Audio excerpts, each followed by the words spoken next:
तो मेरा प्लान ये है, जैसे मेरा बैकग्राउंड अभी स्पेशल नीड के बच्चे जो होते हैं उनको पढ़ाना या फिर उनकी स्पेशल नीड्स को पूरा करना होता है।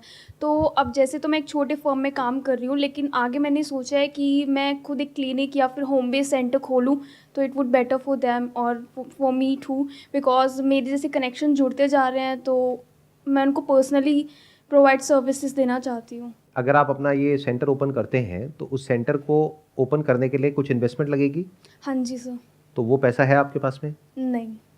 नहीं है, पीछे से फाइनेंशियल बैकग्राउंड इतना स्ट्रांग नहीं है? नहीं और उस सेंटर को ओपन करने में कितना पैसा लगेगा अगर छोटा सा भी सेंटर ओपन करते हो तो? Sir, first of all shop rent, और देन अगर मैं ओटी या फिर स्पीच का भी अगर उसमें देखती हूँ, तो बच्चों की जो इक्विपमेंट्स होते हैं, बच्चों की जो नीड्स होती है, वो मुझे देखना पड़ेगा सब कुछ। वो सब कुछ आप खुद ही करवा पाएंगे? उसके लिए आपको अलग से कोई अलग लोग मुझे चाहिए? ट्रेनर्स रखने पड़ेंगे, लेकिन अगर मैं अच्छा। हाँ like as a special educator अगर करती हूँ तो सिर्फ only I can do everything. लेकिन अगर मैं अपने फॉर्म में और एडिशनल रखती हूँ लाइक एसटी, ओटी, पीटी सब कुछ रखती हूँ, तो फिर मुझे ट्रेनर्स रखने तो फिर पड़ेंगे। रखने पड़ेंगे, है हाँ ना? जी, तो इतने बड़े लेवल पे तो मैंने भी सोचा नहीं है, लेकिन मैं एक छोटे लेवल पे सोच रही हूँ कि लाइक मैं जो कर सकूँ वो। गुड आइडिया, मतलब आप अपने लेवल पे कर सकते हो, लेकिन उसको करने के लिए आपको बेसिक लेवल की तो इन्वेस्टमेंट चाहिएगी ना। मतलब कोई जगह भी आप लोगे रेंट पे, उसका रेंट पे करना है, और फिर अगर लोग कहाँ से आएंगे आपके पास में? इनिशियली जो लोग होते हैं वो सर, कैसे जैसे आएंगे? मैंने लिंक्डइन पे अपना प्रोफाइल बनाया था, तो मुझे कॉल्स आ रहे हैं अब, लेकिन लाइक बहुत दूर दूर से आ रहे हैं, लेकिन मैं उनको हैंडल कर नहीं पाती हूँ फ़िलहाल तो, क्योंकि होम ट्यूशन बोलते हैं, तो मैं उसको कर नहीं पा रही हूँ। तो मैंने यही सोचा था कि अगर मैं खुद का बना लूँ, पूछ रहे थे कि अगर आपका घर पे है तो घर पे है, या फिर कोई क्लिनिक है, कोई सेंटर है, तो अभी तो फ़िलहाल ऐसा कुछ है नहीं। तो आप क्लिनिक क्यों बनाना चाह रहे हैं? आप अगर जाएं उनके घर पे और घर पे जा करके अगर ये सर्विसेज ऑफर करें तो उसमें क्या दिक्कत होती है? टाइम वेस्ट होता है सर थोड़ा सा। बट पैसा भी तो ज़्यादा मिलेगा। सर, कुछ नहीं देते इतना ज़्यादा पैसा।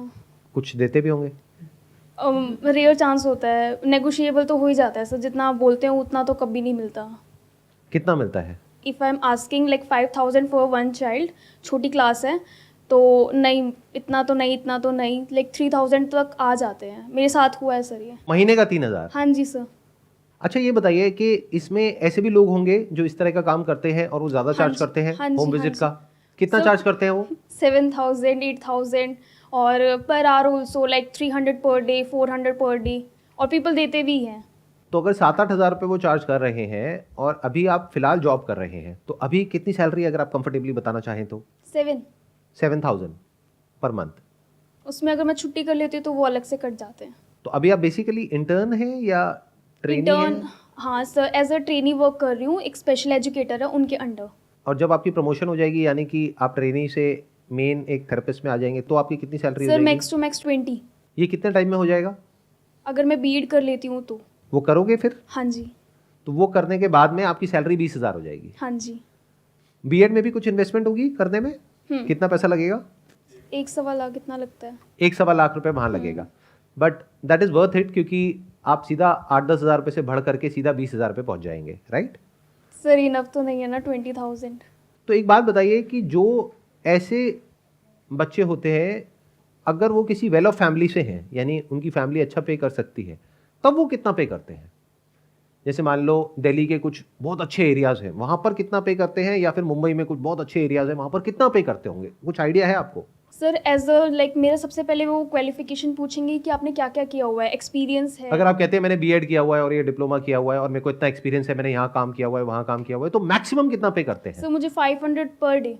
500 पर डे से ऊपर पे नहीं करते हैं? नहीं सर। क्या आपको पूरी श्योरिटी है कि वो 500 रुपये पर डे से ऊपर पे नहीं करते हैं, या फिर ये आपकी अपनी अजम्पशन है? नहीं सर, अजम्पशन नहीं, मैंने पूछा हुआ है जो होम ट्यूशंस देते हैं टीचर्स से, क्योंकि इतना ही पे करना बेटर लगता है, क्योंकि सर आप खुद सोचो, अगर 30 डेज़ और 500, 15,000 आराम से होगी, इतना कौन ही पे करेगा? एक स्कूल में एडमिशन ही करा देंगे बच्चे का, या फिर मेरे से बेटर, मेरे से अगर कोई और कम दे रहा होगा, उनको पढ़ा रहा होगा, तो फिर उसी को हायर करेंगे। Why me? ये बहुत बड़ा क्वेश्चन है, why me, because that you need to ask yourself again and again. Why me? For example, जैसे फिजियोथेरेपिस्ट होते हैं जो होम विजिट करते हैं, वो यूजुअली चार्ज करते हैं 500 रुपये, 600 रुपये, 700 रुपये, मैक्सिमम 800 रुपये। बट मेरे एक फ्रेंड हैं जो चार्ज करते हैं 4,000 रुपये, 5,000 रुपये पर विजिट।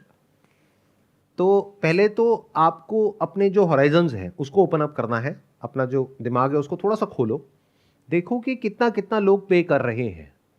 तो हो सकता है आपको एक अलग सेगमेंट नजर आए जहां पर पेमेंट बहुत ज़्यादा है, और एफर्ट उतना ही है। अब मैं आपसे क्वेश्चन पूछता हूं, आप जवाब देना। एक ब्रांड नेम है गाड़ी का जिसका नाम है फेरारी। क्या वो महंगी है सस्ती है? महंगी है। सारे कह रहे हैं महंगी है, बट डिपेंड ये करता है कि क्वेश्चन किससे पूछा जा रहा है। अगर एक बिलियनियर हो तो उसके लिए क्या है? सस्ती है। उसके लिए सस्ती नहीं है, उसके लिए खिलौना है। बिलियनियर का मतलब है जिसके पास में 8,000 करोड़ रुपए है बैंक अकाउंट पे, उसके लिए 4 करोड़ क्या है? उसके लिए दैट जस्ट अ टॉय। और जिसके पास में पैसा ना हो उसके लिए महंगी है।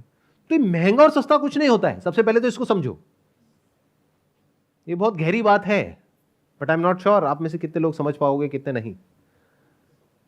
महंगा और सस्ता डिपेंड्स अपॉन कि आप किसको टारगेट कर रहे हो। किसी ऐसी फैमिली को टारगेट करोगे जिनकी इनकम है महीने की मान लो 10 लाख रुपए, तो उनके लिए 20-30 हजार रुपए कुछ भी नहीं है आपको देने के लिए। बट ऐसी किसी फैमिली को टारगेट करोगे जिनकी मंथली इनकम है मान लो 1 लाख रुपए है, उनके लिए 10,000 रुपए भी बहुत बड़ा अमाउंट है। तो डिपेंड्स अपॉन कि आप किसको टारगेट कर रहे हो। और बिजनेस में कभी भी सबको टारगेट नहीं करना चाहिए। सबसे पहले डिफाइन करना चाहिए कि मेरा टारगेट सेगमेंट क्या है। जैसे मैंने अभी बोला, मेरे जो फ्रेंड हैं फिजियोथेरेपिस्ट, वो एक सेशन का 4,000 रुपए चार्ज करते हैं। क्या महंगा है सस्ता है? Depends on the person who is paying. 4,000 रुपए एक घंटे का। और ऐसे भी लोग हैं जहां पर आप जाओ जिन क्लिनिक में वो एक सेशन का 200 रुपए चार्ज करते हैं, तो आप कहोगे उनको 4,000 कोई क्यों देगा? वो सर्कल ही अलग है। उनके लिए 4,000 रुपए सस्ता है, किसी और के लिए बहुत महंगा है। ऐसे ही ये जो आप काम कर रहे हो, अगर इसको आप प्रॉपरली पहले डिफाइन कर पाओ अपने टारगेट सेगमेंट को, कि मैं इनको टारगेट करने वाली हूं। क्योंकि मेरी एक बात ध्यान से समझ लेना, चाहे आप साइकिल बेचो चाहे बहुत बड़ी गाड़ी बेचो, मेहनत दोनों में बराबर है। उधर भी आपको 2% मिल रहा है और 3,000 यानी कि 60 रुपए, उधर भी आपको 2% मिल रहा है।